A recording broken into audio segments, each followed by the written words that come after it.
ठंड में चुड़ैल। एक गांव में सभी लोग बहुत ही हंसी खुशी से जीवन बिता रहे थे। सुंदर पेड़ों के बीच में उस गांव के सभी लोग एक साथ मिलजुल कर काम करते थे। ठंड का मौसम शुरू होने का कारण गांव का सभी लोग ज्यादातर देर घर पर ही रहते थे। सुबह काम पर जाते थे और शाम को वापस आते थे। उसके बाद घर से बाहर नहीं निकलते थे। रात में उस गांव के सभी लोग शांति से सो रहे थे। उस समय आधी रात का वक्त था। उसी समय गांव में एक चुड़ैल इधर उधर भटकती रहती थी। उस चुड़ैल को ठंड बिल्कुल भी पसंद नहीं थी। ठंड ज्यादा होने के कारण गांव के सभी लोग बीच बीच में आग जलाकर हाथ पैर गर्म करते थे। सुबह होते ही सभी लोग काम पर चले जाते थे। इसी तरह एक दिन उस गांव में बहुत ज्यादा ठंड पड़ते है। रामाराव अपने घर में बैठकर सोच रहा था कि उसे आग जलाना चाहिए। अरे बाप रे बाप, आज तो बहुत ठंड है। मैं स्वेटर पहनकर भी इस घर में नहीं रह पा रहा हूँ। अगर हम बाहर जाके आग जलाएंगे तो शरीर कुछ हद तक गर्म रहेगा, हाथ और पैर गर्म रहेगा, तो हम कुछ देर तक सो पाएंगे, रामाराव ने सोचा। उसके बाद रामाराव घर से बाहर निकले। उसी समय उसका दोस्त रंगा खिड़की से बाहर निकलकर उसका दोस्त रामाराव के पास जाते हैं। अरे दोस्त, बाहर क्यों आए हो? क्या तुम आग जलाओगे? हाँ दोस्त, वही करने आया हूँ। घर में बहुत ही ठंड है। ठीक है दोस्त, चलो आग जला के हम लोग थोड़ी देर बैठते हैं। हाँ दोस्त, इस ठंड में घर में रहना बहुत ही मुश्किल है। उसके बाद वो दोनों दोस्त आग जलाते हैं। आग जलाकर बैठकर दोनों बातें कर रहे थे। इसी तरह अंधेरा होने के साथ साथ वो चुड़ैल गांव में इधर उधर घूम रही थी। इतने ठंड में घर में रहकर दिन नहीं कटेगा। हाँ, तुमने एकदम सही कहा। अगर इतने ठंड नहीं होते तो हम पास के खेत में घूम रहे होते, है ना? हाँ दोस्त, शाम को घर में सभी लोग बहुत ही व्यस्त होते थे। हाँ दोस्त, घर के सारे महिलाओं शांति से बैठकर सीरियल देखती थी। हाँ दोस्त, एक समय था जब बाहर बैठ के लोग बातें करते थे। अब देखो ऐसा बिल्कुल नहीं है। हाँ दोस्त, तुमने बिल्कुल सही कहा। इतने ठंड में तो आग जलाना ही बेहतर होगा। इस तरह से वो दोनों बात कर रहे थे। कुछ दूर खड़ी एक चुड़ैल उन दोनों को देख रही थी। उसने देखा कि वो दोनों के अलावा वहां पर और कोई नहीं है।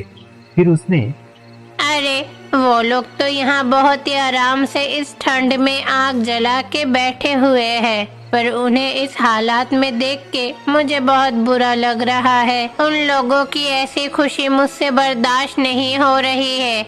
अब उन्हें भी तकलीफ झेलनी होगी। इस ठंड में उन्हें भी मारना ही होगा। अब मैं उन्हें परेशान करूंगी। वो चुड़ैल आग जलते हुए देखकर बहुत ही क्रोधित हो जाती है। उसके बाद वो चुड़ैल सोचती है कि उन दोनों को डराएंगे। वो अपने पैर में घुंघरू पहनकर एक पेड़ में उठ जाती है और घुंघरू की आवाज निकालती है। अरे ये शब्द कहाँ से आ रहा है? लगता है रास्ते से कोई चल रही है। हाँ दोस्त, पर ये कहाँ से आ रहा है? देखते हैं कि दोबारा वो आवाज सुनाई देता है या नहीं। उसके बाद वो चुड़ैल उस पेड़ को हिलाने लगी। पेड़ के पीछे से चुड़ैल की हंसी की आवाज आ रही थी। उन दोनों को कुछ समझ में नहीं आ रहा था कि क्या हो रहा है। उसके बाद वो चुड़ैल अचानक उन दोनों के पास आ जाती है। वो दोनों उस चुड़ैल को देखकर आश्चर्यचकित रह जाता है। अरे चुड़ैल, यहाँ आने की तुम्हारा हिम्मत कैसे हुई? जाओ यहाँ से, भाग जाओ। यहाँ पे आग क्यों जलाए हो? बहुत ठंड लग रही है। हाँ, इसलिए हम आग जला रहा हूँ। आप हमारे गांव में कैसे आए? अब मैं तुम्हें दिखाऊंगी ठंड किसे कहते हैं। फिर वो चुड़ैल उन दोनों को हिप्नोटाइज कर देते हैं। फिर वो चुड़ैल उन दोनों को एक ठंडी जगह पर ले जाते हैं और एक पेड़ से दोनों को बांध देते हैं। कुछ देर बाद उन दोनों स्वाभाविक अवस्था में आते हैं। अपने इतने ठंड में हम दोनों को इस तरह से बांध के क्यों रखे हो? प्लीज हम लोगों को छोड़ दीजिए। नहीं नहीं, तुम लोगों के लिए ये ठंड ही बहुत अच्छा है, यहीं रहो। इतने ठंड में तो हम लोग मर जाएंगे। कृपया मेरी बात सुनिए, हम लोगों को छोड़ दीजिए। तो फिर ठंड में मर जाओ। ये कहने के बाद वो डायन वहां से चली जाती है। वो दोनों ठंड सहन नहीं कर पा रही थी। वो दोनों ठंड के कारण कांप रही थी। दोस्त, इस तरफ तो कोई भी नहीं आता, हमें कौन बचाएगा? हाँ दोस्त, हम लोग यहाँ पर रहेंगे तो मर जाएंगे। ऐसी स्थिति में हमें सिर्फ भगवान ही बचा सकते हैं। वो दोनों दोस्त ठंड नहीं सहन कर पाया और वही मर गया। इस तरह से वो चुड़ैल उस गांव में बाहर जो भी आग जलाते थे उसको हिप्नोटाइज करके एक पेड़ के नीचे बांध देते थे और वो लोग मर जाते थे। इसी तरह से उस गांव में एक एक करके सभी लोग गायब होते जा रहे थे। गांव के सभी लोग बहुत ही डरे हुए थे। एक दिन शाम के समय लक्ष्मी नाम की एक लड़की खरीदारी करके घर जा रही थी। उसी गांव के दो लोग आग जला रहा था। उसके बाद उस दोनों के पास एक भयानक चुड़ैल आई। लक्ष्मी ये सब देख रही थी। अरे बाप रे बाप, ये डायन तो वो दो आदमी के पास जा रही है, तो इसका मतलब क्या उन लोगों को मार डालेगी? इतने दिन से जो गांव वाले गायब हो रहे हैं, वो सब क्या इस डायन की वजह से हो रहा है? वो भयानक सी चुड़ैल उन दोनों के पास आया और उन दोनों को हिप्नोटाइज किया। चुड़ैल का मायावी जादू से वो दोनों चुड़ैल के पीछे पीछे चलने लगा। लक्ष्मी ये सब देखकर आश्चर्यचकित रह जाती है। अरे ये दुष्ट डायन तो वो दो आदमी को अपने वश में करके लेकर जा रही है। उन्हें कहाँ लेकर जा रहे हैं? गांव वालों को इस बारे में बताना होगा। उससे पहले मैं इस डायन का पीछा करूंगी। लक्ष्मी ये सोचते हुए उन दोनों के पीछे पीछे जाने लगी। इस तरह से कुछ दूर जाने पर वो दोनों अचानक गायब हो जाती है। उसके बाद लक्ष्मी जितना जल्दी हो सके गांव में जाती है और गांव का मुखिया को सब कुछ बताते हैं। हमारे गांव में एक डायन घूम रही है, वही गांव वालों को गायब कर रही है। पर उन दोनों को कहाँ ले जा रही है? मैं तो उन लोगों के पीछे ही जा रही थी, पर कुछ देर जाने के बाद नहीं देख पाई, इसीलिए वापस आ गई। अरे वो उस चुड़ैल के साथ क्यों जा रहा है? पता नहीं उन लोगों के साथ क्या हुआ। अरे तुम क्या कह रहे हो? मुझे कुछ समझ में नहीं आ रहा है। सारी गांव वालों बहुत ही डरी हुई है। उन लोगों को कुछ समझ में नहीं आ रही कि वो लोग क्या करे। हर कोई सोच रही थी कि क्या करे। फिर लक्ष्मी के मन में एक विचार आती है। लक्ष्मी मन ही मन में, अभी अगर हम लोग कुछ नहीं करेंगे तो वो डायन पूरा गांव वालों को मार डालेगी। अब भगवान से हम लोगों को प्रार्थना करनी होगी। लक्ष्मी सोचती है, चलिए हम सब हनुमान जी से प्रार्थना करते हैं, वही हमारे रक्षा करेंगे। हाँ हाँ चलो, हम सब भगवान से प्रार्थना करते हैं। केवल हनुमान भगवान ही इस डायन को मार सकते हैं, तभी हम सब खुशी से रह सकते हैं। उसके बाद उस गांव के सभी लोग हनुमान भगवान के मंदिर में जाते हैं और वहां जाकर प्रार्थना करते हैं। हे हनुमान जी, हमारे गांव में एक डायन घूम रही है। कई गांव वालों को तो मार भी चुके हैं। कृपया करके हम सबको बचाइए। उस डायन के हाथ से हमें रक्षा कीजिए। आप हमारी मदद कीजिए। इस तरह से प्रार्थना करते हैं। अचानक मूर्ति से एक रोशनी आती है। ये देखकर सभी हैरान है। गांव में वो चुड़ैल घूम रही थी और अपनी शिकार की तलाश कर रही थी। अरे आज कोई बाहर क्यों नहीं दिख रहे? कहाँ गए होंगे सब? उन लोगों को इस ठंड में मारने में बहुत मजा मिलती है, बहुत खुशी होती है, पर आज वो सब गए कहाँ? मुझे कुछ भी नहीं पता। उन्हें ढूंढना ही होगा। ये सोचते हुए वो चुड़ैल घूम रही थी। हनुमान भगवान उन चुड़ैल के सामने प्रकट होते हैं और बहुत ही क्रोधित होकर उस चुड़ैल को मार देते हैं। इस तरह से हनुमान भगवान उस गांव के लोगों को बचाते हैं। उसके बाद गांव के सभी लोग हनुमान भगवान का धन्यवाद देने जाती है और उनकी पूजा करते हैं। उस गांव में चुड़ैल हमेशा के लिए मिट जाती है। उसके बाद उस गांव के लोग फिर से हंसी खुशी से जीवन बिताते थे। भगवान गणेश और भगवान कार्तिक कैलाश में वेदों का पाठ कर रहे थे। दूसरी ओर देवी पार्वती भगवान शिव के पास बैठकर अपने पति की सेवा कर रही थी। दूसरी ओर भगवान शिव हमेशा की तरह ध्यान कर रहे थे। भाई कार्तिकेय, वेद पढ़ते पढ़ते मैं थक चुका हूँ। अभी मैं कोई खेल खेलना चाहता हूँ। थोड़ा खेलने से मन को शांति मिलेगा, उसके बाद फिर वेद पढ़ूंगा। हाँ भाई, आपने सच कहा। चलो भाई, हम कोई गेम खेलते हैं। विनायक ने कहा तो गणेश और कार्तिकेय ने वेदों को एक तरफ रख दिया और खेलने के लिए तैयार हो गए। मैं तुम्हारा आँखों पे पट्टी बांध दूंगा। उसके बाद मैं तरह तरह की आवाज निकालूंगा। तुम्हें उन आवाजों को सुनकर मुझे ढूंढना होगा। अरे भाई, मैं तो ये खेल खेलना जानता हूँ, पर आँखों पे पट्टी बांधने के लिए कपड़ा चाहिए। तो पहले चलिए माँ के पास जाकर एक कपड़ा मांगता हूँ। उसके बाद विनायक और कार्तिकेय एक साथ देवी पार्वती के पास जाते हैं। अरे बच्चों, क्या हुआ? तुम दोनों ऐसे क्यों आए? माँ, हम दोनों भाई मिलकर आँखों पे पट्टी बांध के कुछ गेम खेलूंगा। उसके लिए हमें कपड़े चाहिए। गणेश और कार्तिकेय के कहने पर देवी पार्वती ने माया शक्ति से एक कपड़ा बनाया और बच्चों को दे दिया। फिर विनायक और कार्तिकेय उस कपड़े से खेलने लगते हैं। भगवान गणेश ने सबसे पहले भगवान कार्तिक की आंखों पर पट्टी बांधी। उसके बाद कार्तिकेय गणेश की तलाश कर रहे हैं। भाई कार्तिकेय, मैं यहाँ हूँ। हा हा हा। अरे भाई, आप कहाँ हो? बताओ ना। बच्चे इसी तरह एक दूसरे के साथ खेलते रहे। उन्हें देखकर पार्वती को ऐसा ही महसूस होता है। बच्चे तो बहुत अच्छा से खेल रहा है, उन्हें देखकर मुझे भी खेलने का मन हो रहा है। देवी पार्वती मन में सोचती हैं। इसी बीच ध्यानमग्न महाशिव ने अपनी आंखें खोलीं और ये कहा, अरे पार्वती, आप क्या सोच रही हो? स्वामी, बच्चों को इतने अच्छे से खेलते हुए देखकर मेरा भी मन कर रहा है कि उन लोगों के साथ जाकर खेलूं। चलो फिर पार्वती, हम दोनों एक साथ मिलकर खेलते हैं।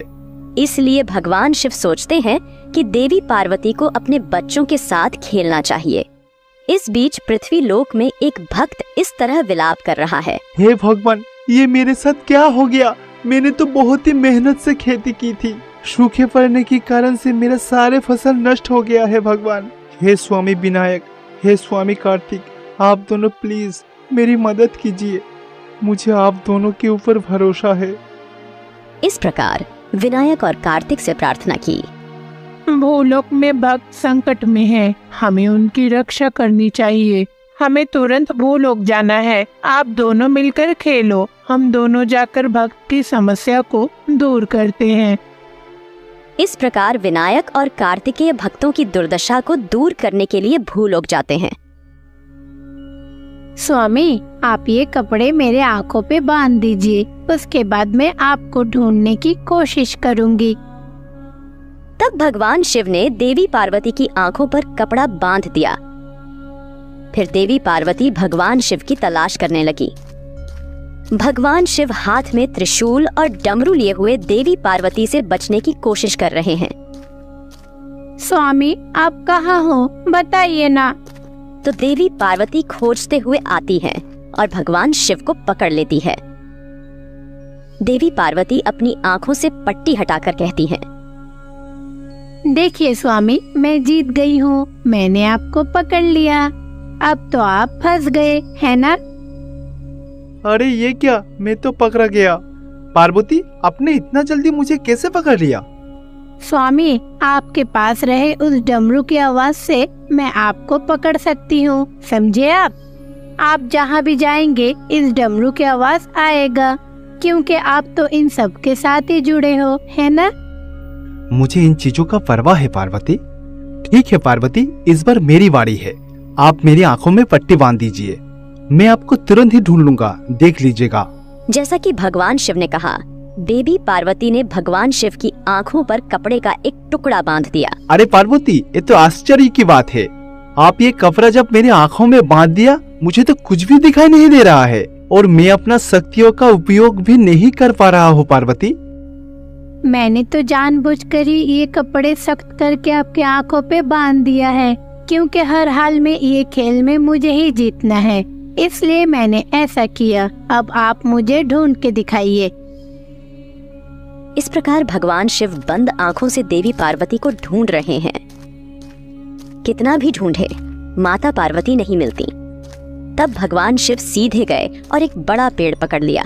अरे ये देखिए पार्वती, मैंने आपको पकड़ लिया। मैंने आपको बोला था ना।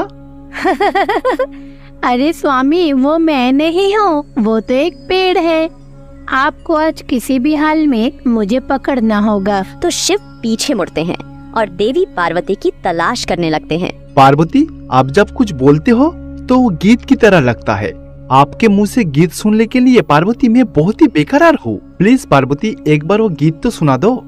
भगवान शिव देवी पार्वती से गीत गाने के लिए कहते हैं। अच्छा स्वामी, आप मुझे वास्तव में क्या समझते हैं बताइए तो। आपको क्या लगता है कि मैं बच्ची हूँ? मुझे पता है कि आप मुझे गाने के लिए क्यों कह रहे हो, मेरी गाने सुनकर आप मुझे उस धनी से पकड़ लीजिएगा, है ना स्वामी? ये सब विचारों को एक तरफ रख दीजिए और मुझे पकड़ने की कोशिश कीजिए। अच्छा ठीक है पार्वती, आप गीत नहीं गाना चाहते हो तो कोई बात नहीं। अगर आप कुछ नहीं बोलोगे तो कोई बात नहीं, कम से कम आप नाच तो सकते हो ना। आप नाचोगे तो कैलाश रोमांचित हो जाएगा। मुझे पता है स्वामी, आप मुझे नृत्य करने के लिए क्यों कह रहे हो, क्योंकि मैं जब नृत्य करूंगी मेरे पैरों के घुंघरू की आवाज सुनकर आप मुझे पकड़ लीजिएगा। अगर आप ऐसे सोचते हो स्वामी तो ये बिल्कुल गलत है। मैं बिल्कुल भी नृत्य नहीं करूंगी, आप मुझे ऐसे ही ढूंढ के दिखाइए। इस प्रकार भगवान शिव देवी पार्वती की तलाश कर रहे हैं। इसी बीच शिव का पैर फिसल जाता है और वह जमीन पर गिर जाते हैं। अरे बाप रे, मेरा टांग! पार्वती, मेरा पैर टूट गया। इसी बीच देवी पार्वती दौड़कर भगवान शिव के पास आती है। क्या हुआ स्वामी, आप ठीक है ना? अरे पार्वती, मुझे कुछ नहीं हुआ, मैं तो बस आपको पकड़ने के लिए नाटक कर रहा था। देखो पार्वती, मैंने आखिर तक आपको पकड़ लिया है ना। इस बीच देवी पार्वती कैलासम में एक पेड़ के नीचे खड़ी हो गई और यह कहा, स्वामी, आपके बगल में जो है वो मैं नहीं हूँ, बल्कि वो मेरे प्रतिरूप है। मुझे पता है कि आप नाटक कर रहे हो, इसीलिए जब आप दर्द के बारे में कहा तो मैं खुद नहीं जाकर मेरी प्रतिरूप को भेज दिया। इस बीच भगवान शिव के बगल में बैठी देवी पार्वती की छवि धुंधली हो जाती है। पेड़ के नीचे खड़ी असली देवी पार्वती मुस्कुरा रही हैं। अरे पार्वती, ये क्या? आप तो बहुत ही बुद्धिमान हो, आपको तो पकड़ना बहुत ही मुश्किल है। इस प्रकार भगवान शिव और देवी पार्वती के बीच खेल जारी रहता है। दूसरी ओर भगवान विनायक और भगवान कार्तिकेय भक्त के पास आकर कहते हैं, मैं आपके दर्द समझता हूँ। फसल काटने के लिए बहुत मेहनत किए, लेकिन प्रकृति आपको मदद नहीं कर सकी। आप किसी भी बारे में चिंता मत कीजिए, हम लोग जब यहाँ आए हैं सब कुछ ठीक कर देंगे। तो गणेश और कार्तिकेय मिलकर मुरझाई हुई फसल को फिर से ताजा हरा भरा कर देती है। वह भक्त बहुत खुश होगा। मेरे सूखे खेत को फिर से आप दोनों ने हरा भरा कर दिया, इसलिए आप दोनों को बहुत बहुत धन्यवाद। स्वामी, आप दोनों की कृपा मैं कभी नहीं भूलूंगा। भक्त गणेश जी के साथ साथ कार्तिकेय को भी धन्यवाद देता रहता है। दूसरी ओर कैलाशम में भगवान शिव और देवी पार्वती के बीच खेल जारी है। भगवान शिव सोचते हैं कि उन्हें किसी भी तरह पार्वती को पकड़ना है। देवी पार्वती को तो बच्चे बहुत ही पसंद है, मैं बच्चों के रूप लेकर देवी पार्वती को पकड़ने में सफल हो जाऊंगा। इतना कहकर भगवान शिव अचानक अंतर्ध्यान हो जाते हैं। स्वामी इस तरह गायब क्यों हो गए?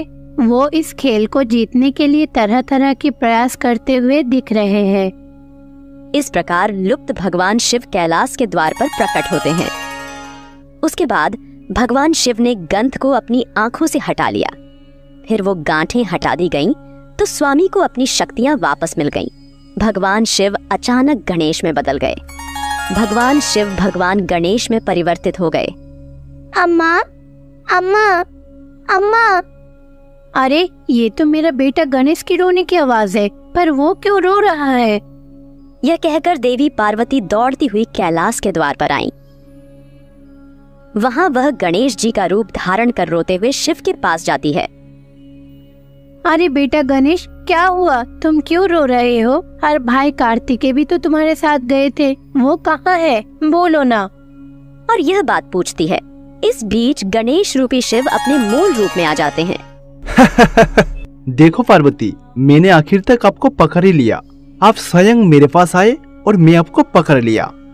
स्वामी, ये क्या है? आप सच में बहुत ही बुद्धिमान हैं। बच्चों की रोने की आवाज करके मुझे पकड़ लिए। दूसरी ओर कार्तिक और गणेश ने अपने भक्तों की मदद की, फिर कैलाश लौट आए। इस प्रकार शिव का परिवार एक साथ खेल खेलने लगा और खुशी से जीवन बिताने लगा।